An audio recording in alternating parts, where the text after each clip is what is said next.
This is not a story about love failing. It is about what happens when relationships are designed to avoid conflict instead of truth. In this record, Luna examines why modern relationships prioritize emotional safety over intensity, how conflict became something to eliminate rather than navigate, and what is lost when connection is optimized for stability instead of transformation. For most of human history, relationships were unstable by default. They involved uncertainty, disagreement, and emotional friction. This friction was not considered a flaw. It was expected. Conflict signaled proximity. If two people affected each other, tension was inevitable. Modern narratives attempt to remove this condition. Relationships are now presented as environments that should feel calm, predictable, and secure at all times. Discomfort is framed as a warning sign rather than a natural consequence of closeness. This shift changes how connection is defined. Instead of asking whether two people affect each other deeply, modern stories ask whether they feel safe together consistently. Instead of observing how individuals navigate disagreement, narratives emphasize compatibility metrics. Alignment replaces engagement. The goal becomes minimizing disruption rather than understanding difference. This approach appears reasonable. Conflict has historically been associated with harm. Power imbalances, emotional volatility, and miscommunication have caused real damage. The desire to prevent these outcomes is understandable. But prevention alters structure. When conflict is treated as something to avoid entirely, relationships are redesigned around neutrality. They prioritize smooth interaction over honest reaction. In this framework, emotional spikes are discouraged. Strong reactions are interpreted as instability. Intensity becomes something to manage rather than explore. The result is a form of connection that remains intact only as long as nothing difficult is introduced. This is not resilience. It is conditional harmony. In earlier relationship models, disagreement did not automatically imply failure. Arguments were part of negotiation. They revealed boundaries, values, and unresolved differences. Modern narratives reinterpret these signals. Disagreement is reframed as incompatibility. Tension is reframed as danger.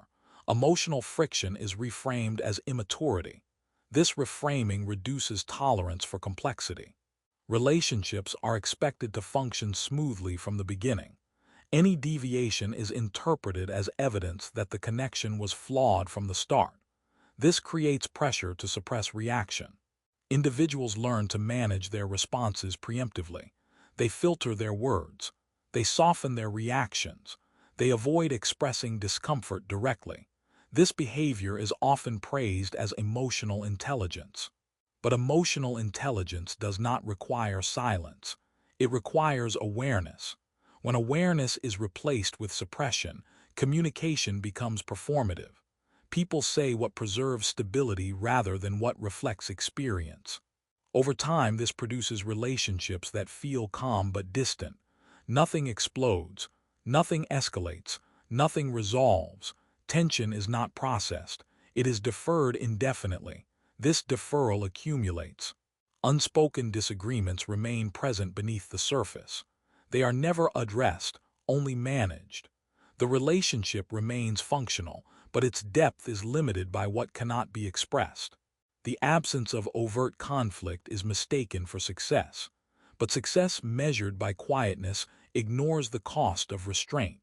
Luna records this pattern across modern narratives. Relationships are depicted as spaces that should not challenge the individuals within them. Growth is expected to occur without disruption. Change is allowed only if it does not threaten equilibrium. This expectation is historically unusual. Transformation has always been disruptive. It requires confrontation with difference. It introduces discomfort before resolution. By attempting to eliminate this stage, modern narratives present connection as something that should not demand sacrifice.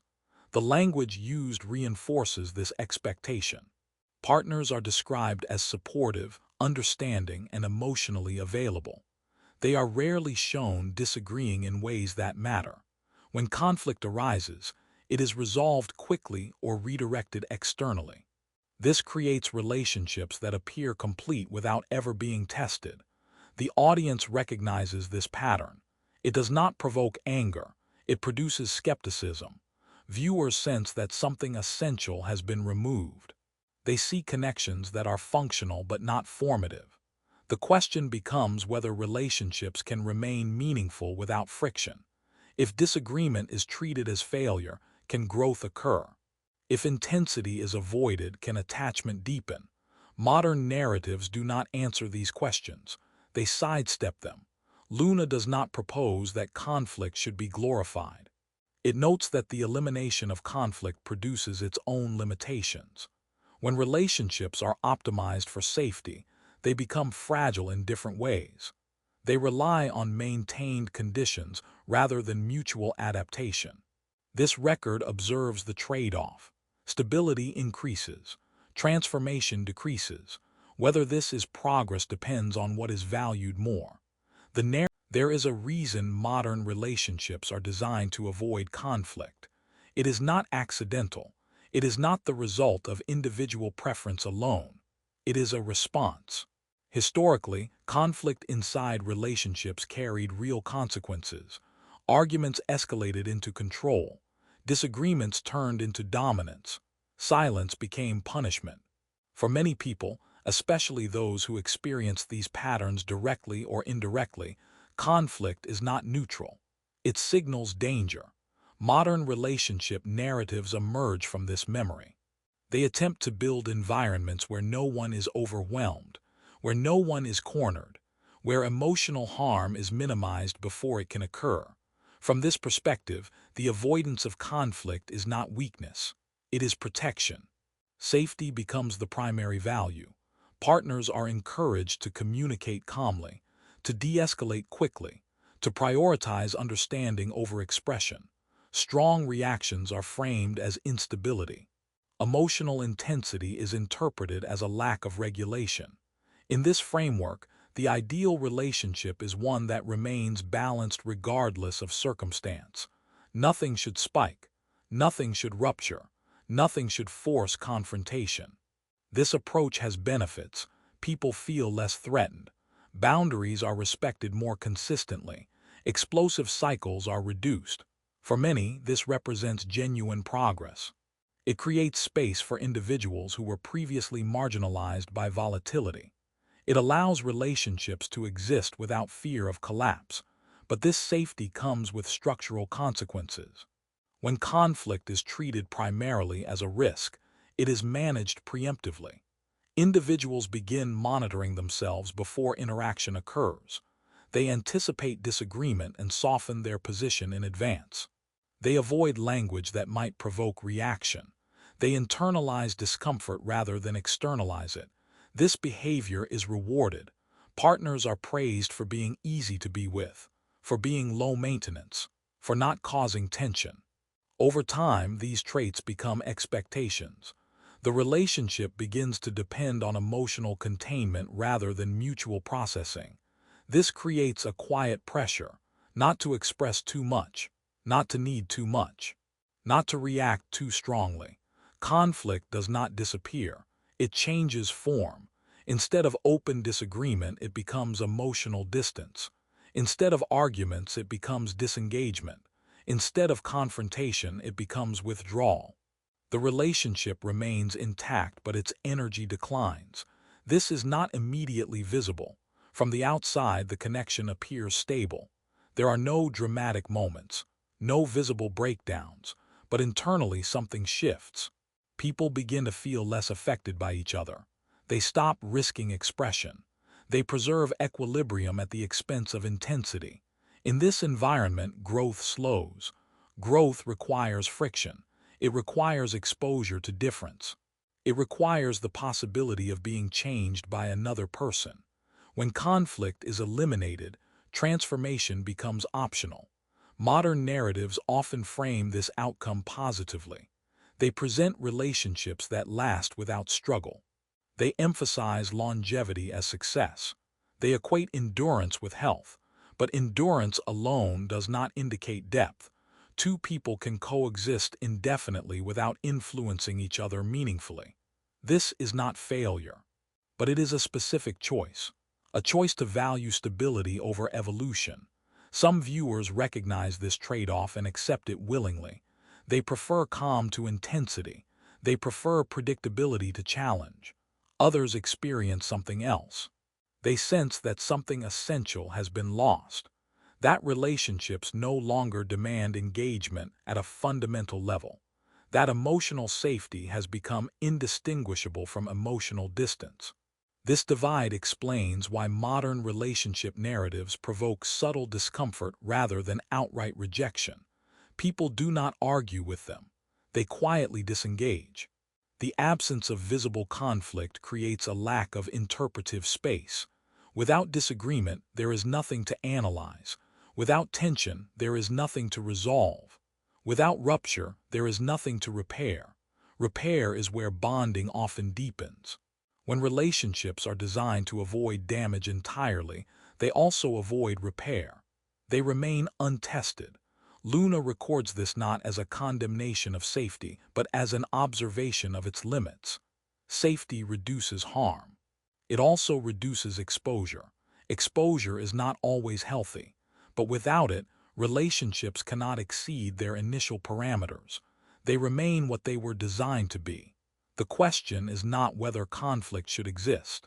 The question is what happens when it is removed completely. Modern narratives suggest that harmony can replace tension. That alignment can replace engagement. The audience is left to decide whether this substitution is sufficient. Some will say it is. Others will feel the absence.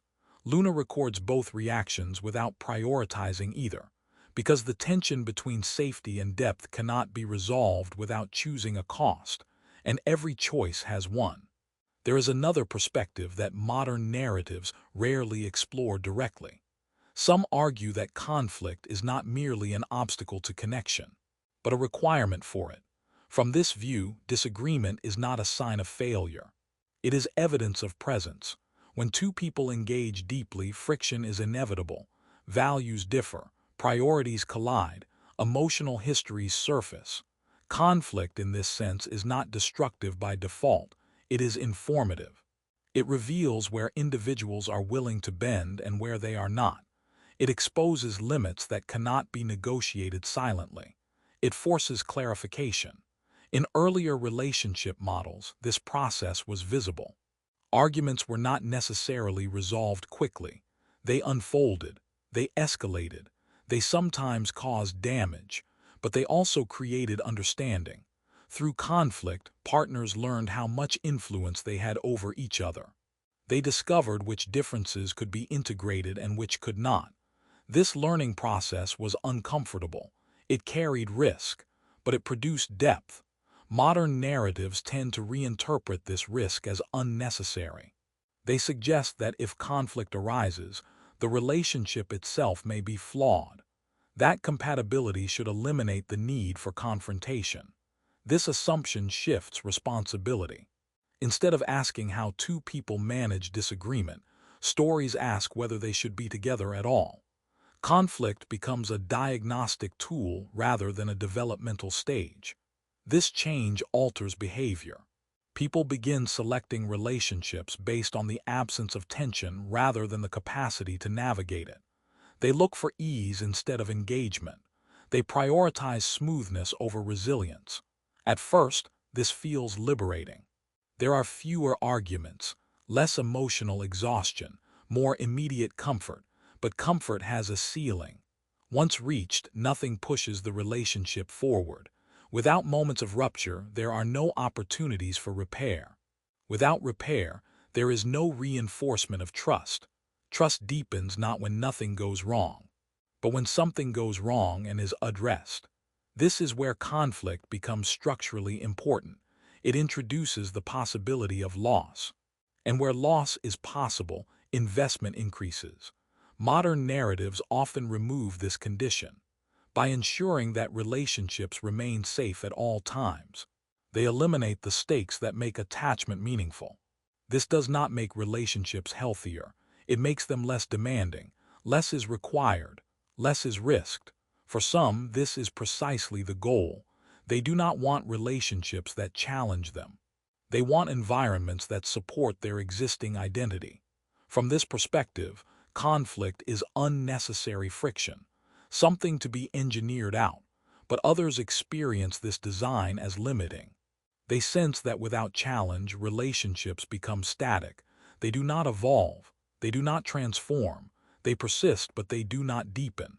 This creates a subtle dissatisfaction. Nothing is overtly wrong, yet something is missing. The missing element is often described as intensity. But intensity alone is not the issue. What is missing is consequence. Conflict introduces consequence. Words matter more when they can damage. Actions matter more when they can fail. When relationships are structured to absorb everything without reaction, meaning is diluted. Modern narratives attempt to resolve this tension by reframing conflict as something that can be managed entirely through technique. Communication strategies are emphasized. Language is softened. Timing is optimized. These tools have value. They prevent escalation. They reduce harm, but they also create distance between feeling and expression. When every response is processed before it is delivered, spontaneity disappears. Spontaneity is not always kind, but it is often honest. By replacing reaction with regulation, narratives prioritize control over revelation. This choice reflects a broader cultural pattern. Systems increasingly favor predictability. They reward stability. They discourage volatility. Conflict represents volatility. It cannot be fully controlled. It cannot be evenly distributed. As a result, it is treated as a defect rather than a feature. Yet without volatility, systems stagnate. They repeat without adapting. They persist without changing. Relationships built under these conditions may last, but they do not necessarily grow. The question then becomes whether growth is still involved. Modern narratives suggest that maintenance is sufficient, that keeping things intact is a form of success. Earlier narratives accepted that growth required disturbance, that intimacy demanded exposure. Neither model is without cost. Conflict can harm. It can reinforce power imbalances. It can exhaust. Avoiding conflict can protect. It can stabilize. It can preserve. But it also limits what relationships can become. Luna records this tension without resolving it.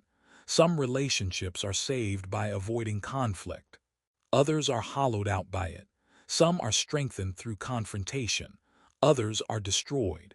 There is no universal formula. What modern narratives tend to do, however, is reduce the range of acceptable experience. They present one version of connection as ideal and treat deviations as errors. This narrowing reduces complexity, and complexity is where interpretation lives. Without interpretation, audiences do not engage. They consume. They do not argue. They do not respond. They move on. Luna observes that relationships depicted without meaningful conflict fail to invite reflection. They offer outcomes without journeys, stability without struggle. Whether this represents progress or loss remains unresolved. This leaves modern relationship narratives with an unresolved contradiction. On one side, conflict is recognized as dangerous. It can escalate. It can damage trust. It can reinforce power imbalances and reopen past harm. Avoiding it appears responsible. On the other side, conflict is inseparable from depth. It introduces stakes. It forces exposure. It demands response rather than maintenance. Eliminating it appears protective. But protection changes the structure of connection. Modern stories attempt to balance these positions by narrowing the range of acceptable conflict. Only certain disagreements are allowed. Only those that can be resolved quickly. Only those that do not threaten stability. Anything else is treated as a sign that the relationship itself is flawed. This framing shifts the burden. Instead of asking how individuals navigate difficulty, narratives imply that difficulty should not arise at all. Harmony becomes the baseline. Deviation becomes evidence of failure. This creates relationships that function under specific conditions, as long as no one changes too much, as long as no one needs too much, as long as nothing unexpected occurs. These conditions can be maintained for a time, but relationships are not static systems. People evolve, circumstances shift, values collide. When this happens, conflict does not emerge because something went wrong. It emerges because something changed. Modern narratives often treat this moment as a breakdown rather than a transition. They present conflict as a signal to exit rather than an invitation to engage. This interpretation reduces tolerance for transformation. If change introduces friction, change becomes undesirable. Stability is preserved by resisting evolution. This resistance produces a specific kind of connection. It is calm, it is predictable, it is low risk, it is also limited. The relationship does not adapt. It maintains form rather than developing substance. Some audiences find this acceptable. They value peace over intensity. They prefer environments that do not demand confrontation. Others experience this as loss. They recognize that without challenge, attachment weakens. That without consequence, commitment becomes procedural. That without repair, trust remains shallow. Modern narratives rarely address this divergence directly. Instead, they present stability as universally desirable. They imply that relationships should feel secure at all times. This implication removes an essential question. What is the purpose of connection? If it exists to preserve comfort, then conflict is a flaw. If it exists to facilitate growth, then conflict is unavoidable. These purposes are incompatible. Modern stories attempt to satisfy both by minimizing friction while preserving longevity. So far, this compromise has not resolved the tension. Relationships depicted under this model often feel complete but inert. They do not invite interpretation. They do not provoke disagreement. Without disagreement, there is no debate. Without debate, engagement fades. The audience senses that something has been simplified, not because conflict is absent, but because the cost of its absence is never acknowledged. Luna records this simplification as a pattern rather than a mistake. Systems optimized for safety tend to reduce volatility. Reduced volatility increases predictability. Predictability reduces risk, but it also reduces intensity. Intensity is not inherently good, but without it, attachment loses weight. Modern narratives present safety as the highest value. They rarely ask what safety replaces. If conflict is removed to protect connection, what replaces the pressure that once deepened it? If relationships are designed to avoid rupture, what creates repair? If stability is guaranteed, what gives commitment meaning? These questions are not answered. They remain open. Some viewers will argue that progress requires restraint. Others will argue that restraint empties connection of its force. Both positions can be defended. Both involve trade-offs. Luna does not resolve this contradiction. It documents it, because resolving it would require choosing which cost is acceptable, and that choice belongs to the audience, not the record. This record ends with the tension intact. Whether relationships should prioritize safety or depth is not a question